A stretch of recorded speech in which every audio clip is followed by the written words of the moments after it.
Welcome to Alive to Thrive OT. I'm Tracy Schnabel. And I'm Lauren Lyman.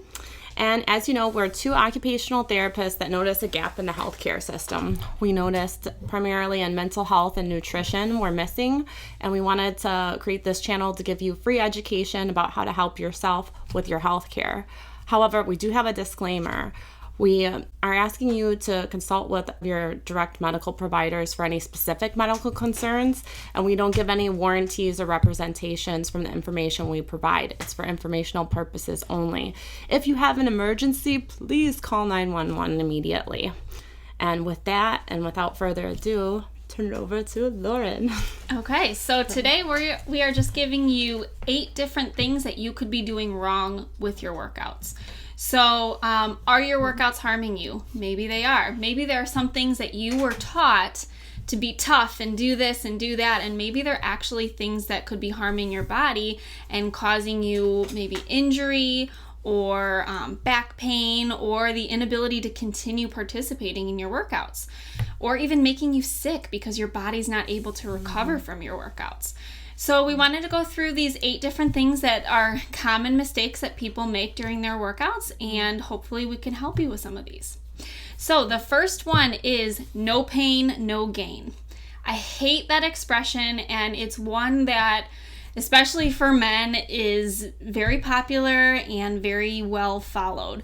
So pain is actually your body's warning sign that something is not right. It's your body saying, hey, don't do that because you're going to hurt me. So pain, you want to listen to pain and respect pain and tweak what you're doing so that you're not having pain. So let's talk about pain a little bit. There's pain like radiating pain. You don't want to have radiating pain during your workouts. You don't want to have stabbing pain during your workouts. A dull, achy pain, that sounds like probably a chronic issue you're having that your workout might be exacerbating. Any other types of pain that you don't want to have?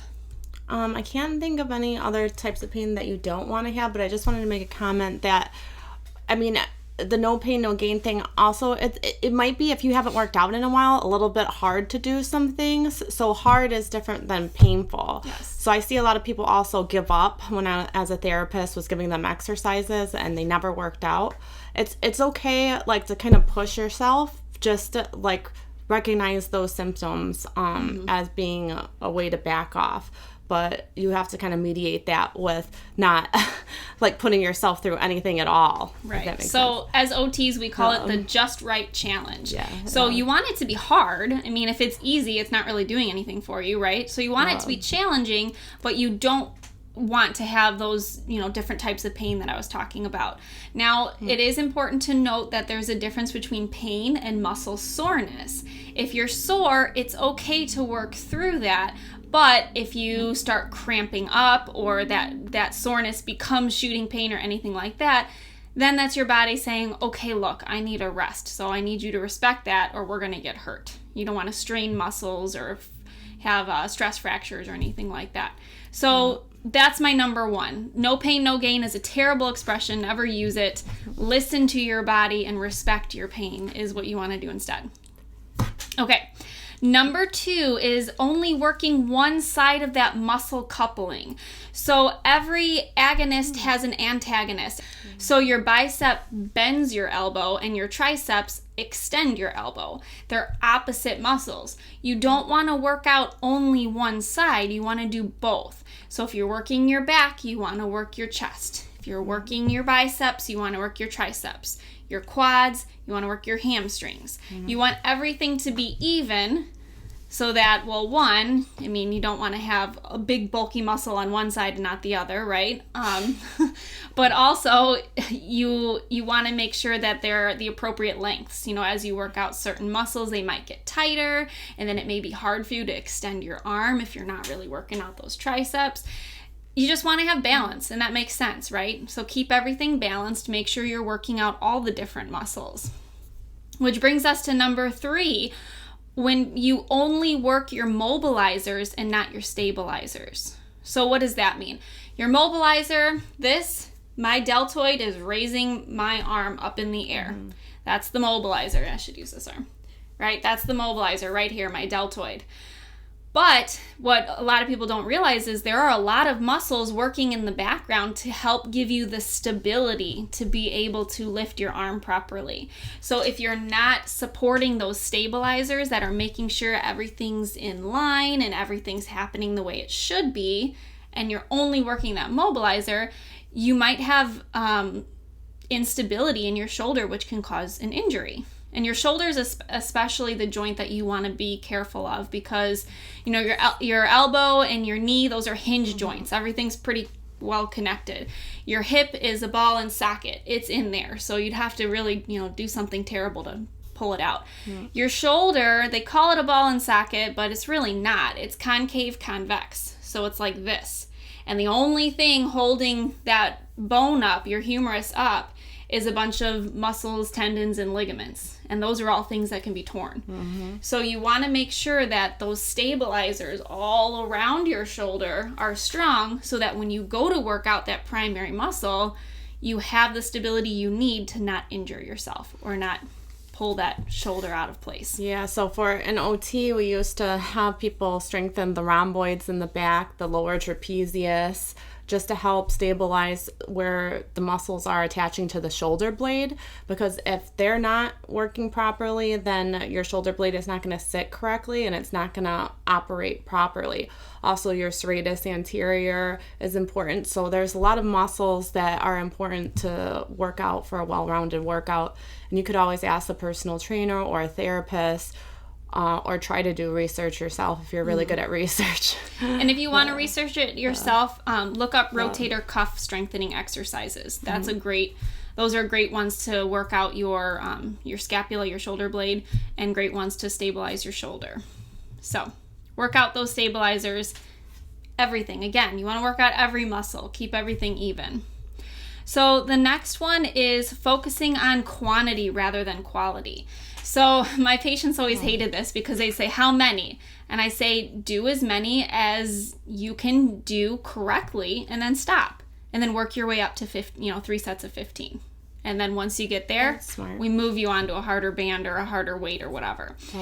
The reason I do that is because if I say 10, do 3 sets of 10 of everything.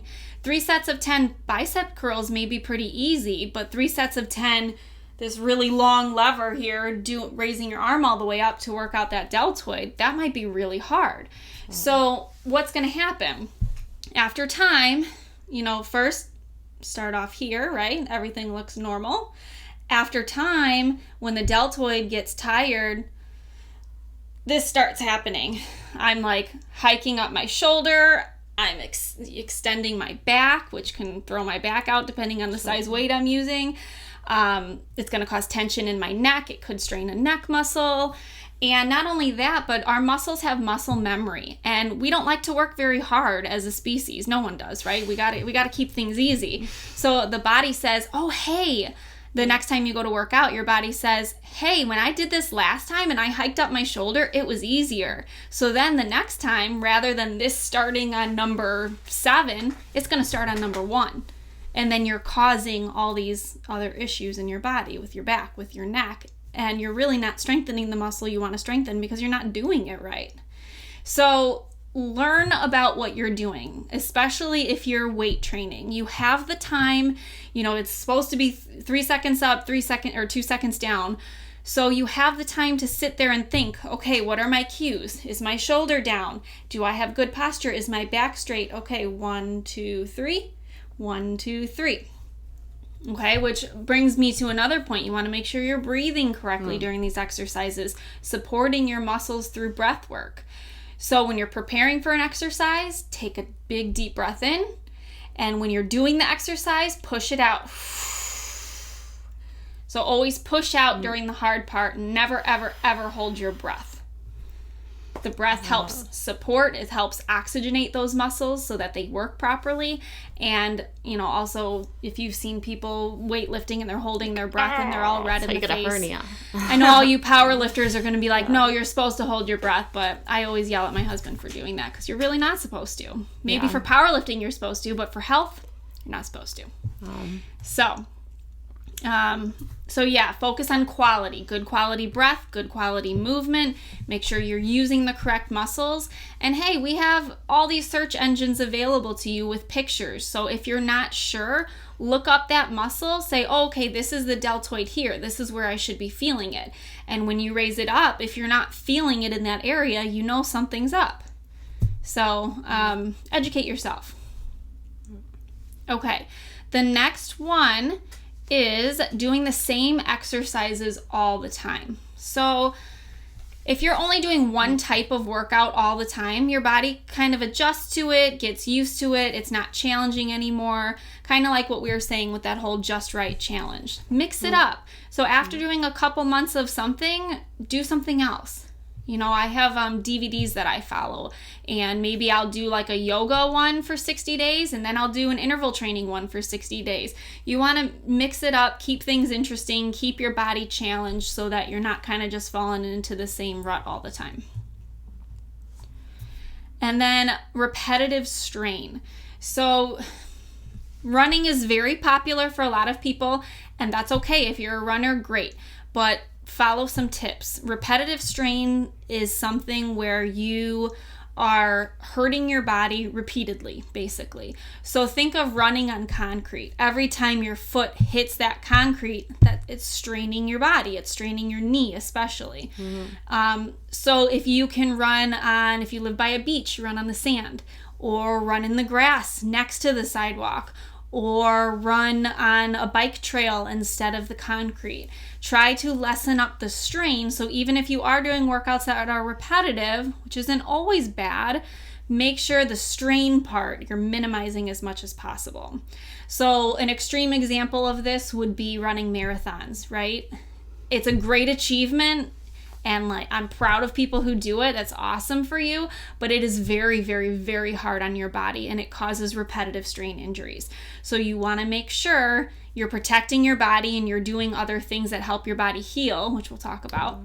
But you also want to make sure you're not doing them all the time. You know, have the right equipment if you're going to use it. Like if you're going to run like that, make sure you have a really good pair of shoes and like have a look at the way your feet is arched and different things, how you distribute weight on your feet.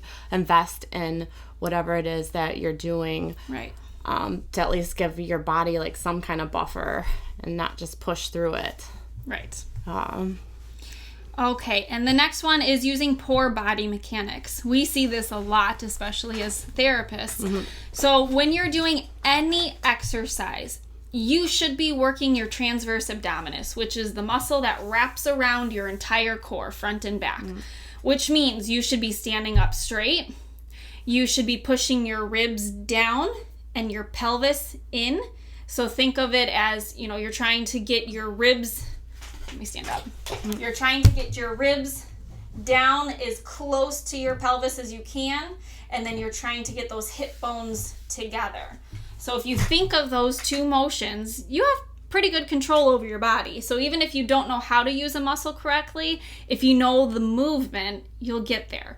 So stand up tall, push down and in, and that's going to activate the transverse rather than those superficial abs.